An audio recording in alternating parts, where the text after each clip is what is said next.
Dragon Ball Super manga chapter number 27 is now officially in the history books as we make our way into the Tournament of Power arc, opening the doors to a brand new adventure in which the manga has finally caught up to the anime in terms of being on the same arc as the show, following the events of the Goku Black story. And again, if you guys are new to this channel, be sure to go on ahead and punch that subscribe button and turn on notifications. That way you guys can be notified whenever a Dragon Ball video is posted onto this channel in relation to Dragon Ball news, information, and updates. Hashtag notification squad, as we get to see both similarities and differences from the anime in comparison to the manga, as we kick off Dragon Ball Super manga chapter number 27 with Goku having to be driving home in Bulma's little vehicle. As of course similar to the anime, we see as Goku is driving on the side of the road, it looks like somebody actually needs help in moving their vehicle. Very similar to the anime portrayal, it happens to be a person setting Goku up for a trap, as we see his friends on the side of the bushes beneath the ground waiting for Goku to make a move, in which Goku notices these people emerge from the trenches below and aiming their guns directly at Goku and threatening to steal his vehicle alongside many other things and doing bodily harm to Goku. But the one difference that I've noticed here in comparison to the anime is that in the anime, Goku was never once approached by someone in this group physically, only by the usage of guns, in which we see one of the main antagonists approach Goku and trying to land a punch, in which he throws a shot and Goku having to block with just using one finger, something we haven't seen be done in the anime before. Even though it's nothing major, it's something that I definitely wanted to point out here, because Goku in the anime was only engaging these poachers and thieves as they were only firing bullets at Goku rather than trying to fight him physically. But in connection to the anime, the early beginnings of this chapter is pretty much the same as the anime, except towards the very end, where in the anime we saw one of the poachers and thieves on the ground in which pulled out a gun and attempting to shoot Goku. But here we don't really get to see that, but instead, as Goku's beginning to scratch his head, he notices a bullet mark on his arm, in which Goku also suggests that maybe in fact he is getting rusty as Krillin as seen in the anime before, so nothing major there, in which leads into later Goku having to turn these people into the police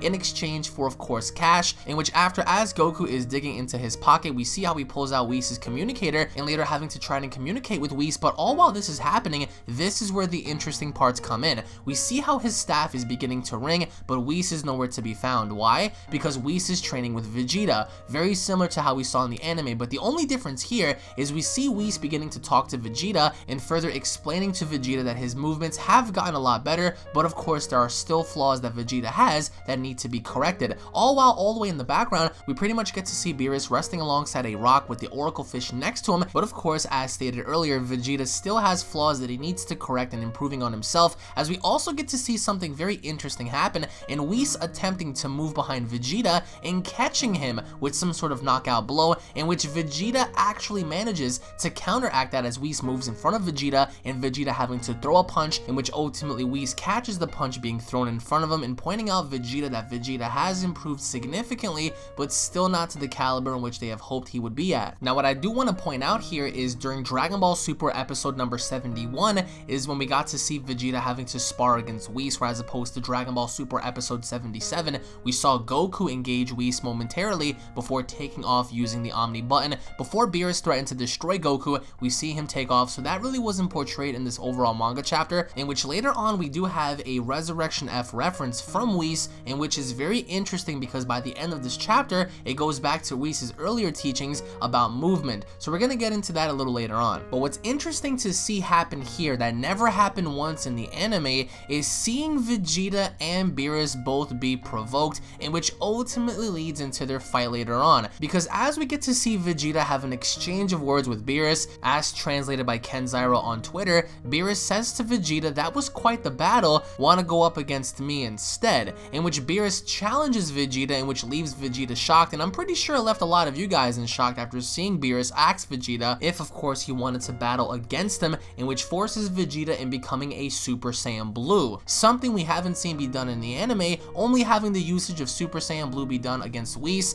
momentarily until we cut back during certain parts in the beginning of the Tournament of Power story during the anime portrayal. But here we have something entirely different as Super Saiyan Blue Vegeta engages Lord Beerus in a one-on-one battle. Now the first thing I want to point out here is if you look at Vegeta very closely when he first powers up, we get to see that the Super Saiyan Blue aura is of course covering his entire body, in which we see Vegeta throw a punch at Beerus, with Beerus having to also catch his punch, very similar to Whis, and then later on Beerus having to grab the punch and knocking Vegeta backwards and effortlessly having to push back Vegeta without even breaking a sweat. And keep in mind, this is Vegeta post post the Goku Black story. You guys saw what happened when Vegeta engaged against Goku Black as well, and that just says a lot in and of itself, especially Vegeta's growth from the anime and the manga. But here we get to see something entirely different, as Beerus isn't even sweating Vegeta, in which causes Vegeta assumingly to use a final flash attack, in which Beerus, using his left arm, just flicks the attack away with complete ease, as Vegeta teleports behind Beerus and trying to attempt to knock him out via having to punch him in the head, but of course that backfires. And we also get to see something very interesting happen, as Vegeta is throwing shots, he's throwing kicks, he's throwing punches, and it looks like Vegeta can't even connect with Beerus. That's scary. That is incredibly scary, because seeing how far Vegeta had come through the Golden Frieza story, through the Universe 6 versus Universe 7 story, through the Goku Black story, and having to improve so much and not being able to land a single shot on Beerus is terrifying. So then we get to see Beerus do a kind of like swirl-like attack. He spun around, he evaded Vegeta, and as I said going back, Vegeta is trying to again attempt to attack Beerus and trying to strike him, in which he eventually tries to land a single shot in which Beerus teleports behind him and having to strike Vegeta multiple times, in which causes Vegeta to go on down to the ground. And we even see Whis and the Oracle Fish pretty much amazed by what's happening right now, because considering all of Vegeta's growth, he still is nowhere near the caliber of Lord Beerus. So in which Vegeta emerges from the water, and I will have to say he looks pretty badass doing so, and Beerus is not amused in the least. But then, going back to the aura concept, as I stated earlier, we get to see something very interesting happen. So Vegeta begins to close his eyes, and similar to what Goku did back in Dragon Ball Super's manga chapter number 25 edition, we see Vegeta condense all of his ki in his body, in which was translated by Herms98 on Twitter, as Vegeta flat out tells Beerus that there's nothing that Kakarot can do that I cannot, showcasing the same evolution of Super Saiyan Blue that Goku used during Dragon Ball Super manga chapter number 25. So this is pretty much the perfected quote-unquote mastery of Super Saiyan Blue, as we saw during the fight with Goku and merged Zamasu. So the very same thing is happening here, except I guess you can say we have mastered Super Saiyan Blue Vegeta having to battle against the God of Destruction Beerus. And from there, according to Herms98 on Twitter, it says that Whis thinks that Vegeta may have finally closed the gap between Goku and himself. But Beerus still isn't taking this entire situation serious, as later on we get to see Vegeta and Beerus engage once more, but now it looks like Beerus is the one on the offense. So Beerus looks to attack Vegeta, and Vegeta is trying to block off his attacks, but ultimately in doing so, it looks like Vegeta still got caught a few times, as Vegeta is seemingly holding off better now than how he was before, obviously enough embedding the ki inside of him,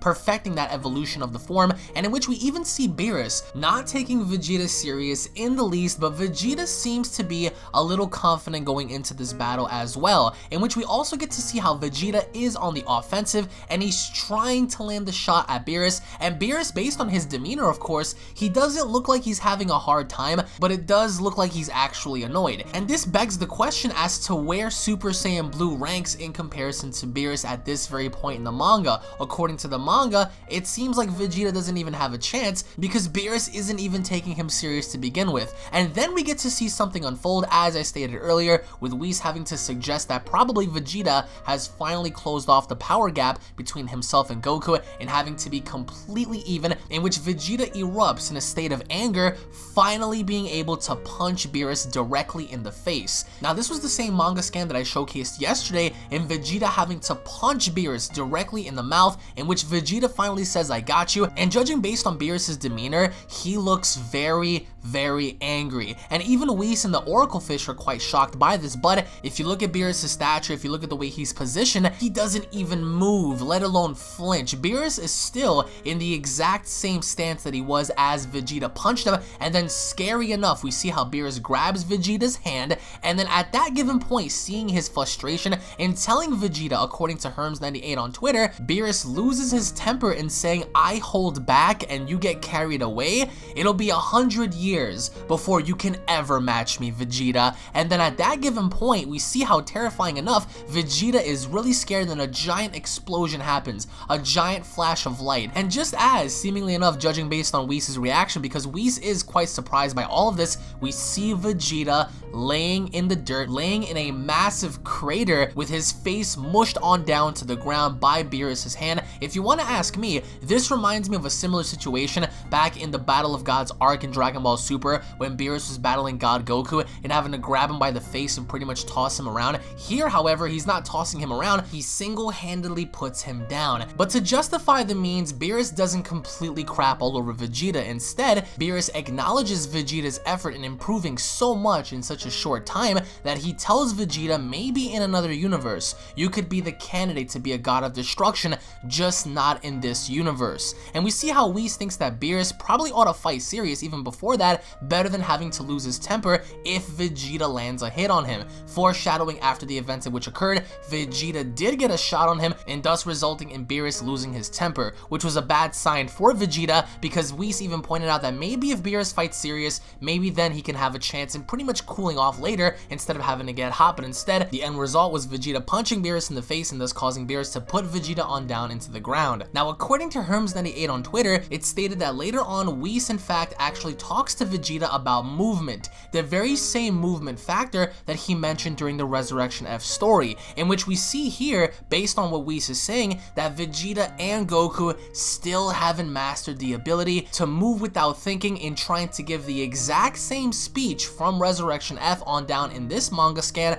as Whis tells Vegeta, you still have a ways to go. So despite everything that has happened so far in Dragon Ball Super, in the manga at least, it looks like Vegeta and Goku are nowhere near the comparative level of Beerus and Whis, or at least not yet until we see what happens later on in the future. Now we see also, according to Herms, that Vegeta is determined not to lag behind Goku forever, as he accepts Whis to take him back to Earth, in which later results in Bulma having to be pregnant, of course, as seen in the anime, and Bulma having to think that Goku had came to congratulate her, and in fact Goku doesn't even know about what Bulma is going through, and suggesting that maybe she ate too much, and pretty much telling her, hey listen, you got fat. So as Vegeta and Whis arrive, we see how Whis takes off with Goku, as of course we see how Vegeta is asked by Goku if they wanted to train. So this is actually a little similar to the anime, except that once Goku and Whis left, we never ever saw the engagement between Vegeta and Beerus, but instead, as Goku now takes off, as of course he does have a bag full of food, we see Whis and Goku take off while Vegeta is pretty much by himself, left thinking about the actions that have just occurred on his planet, in which we carry on later on with the events of Goku having to speak to Beerus and having to pretty much